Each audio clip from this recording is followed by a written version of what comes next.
A cosa è servito esprimere un parere se poi non si traduce in provvedimento? Gli italiani, tra i quali una larghissima parte di siciliani, hanno votato per l'acqua bene pubblico, ma il consenso resta ancora oggi su carta.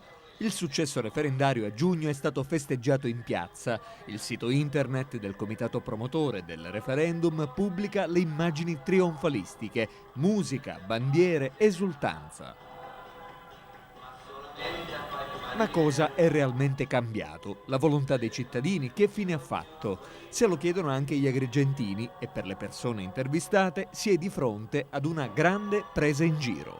L'acqua pubblica è un bene, diciamo, collettivo di tutti, però ci sono interessi che non riguardano tutti, ci sono forse interessi che non rispettano anche la volontà del popolo e la realtà è, diciamo, davanti agli occhi di tutti. A cosa è servito allora chiedere il parere alla gente? A spendere soldi, perché penso che il referendum avrà dei costi molto elevati, a spendere soldi e a prenderci a tutti in giro. I cittadini si sono espressi, hanno votato, hanno partecipato in massa a questi referendum per ottenere e avere delle risposte. Ora non capisco da chi dipende, dalla regione, dal presidente del lato idrico, di fare in modo che come volontà espressa dai cittadini ritorni pubblica l'acqua. I beni pubblici devono restare alle istituzioni pubbliche e non passare ai privati.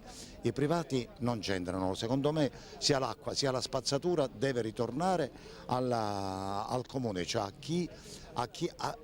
chi dovrebbe veramente sopperire a questi bisogni del cittadino.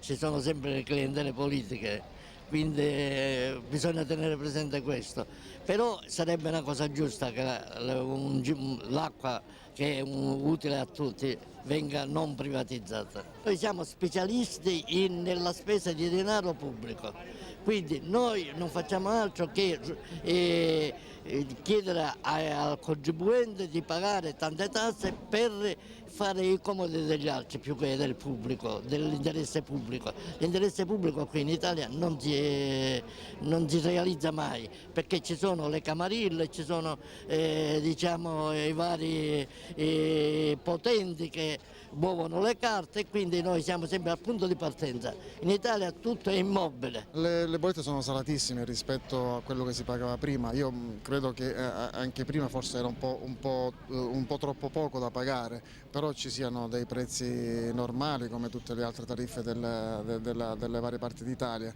Qui penso che siamo un po' svantaggiati anche perché l'acqua non è corrente e mi accorgo ogni volta che viene l'acqua, il contatore fa 10 minuti a girare a vuoto, questo non lo considera nessuno e poi comincia a scorrere l'acqua. Sono delle piccole cose, poi le tariffe sono altissime, bisogna un pochettino guardare. Ci sono zone di Agrigento dove non c'è la depurazione e invece viene pagata. Oggi sono arrivate le bollette nuove, mi sono anche accreditate la depurazione dell'acqua. Ora devo ritornare nuovamente agli uffici di Gentiacque sperando di prenotarmi, le file sono lunghe, non rispondo al telefono molto spesso, quindi c'è un disagio continuo per gli agrigentini.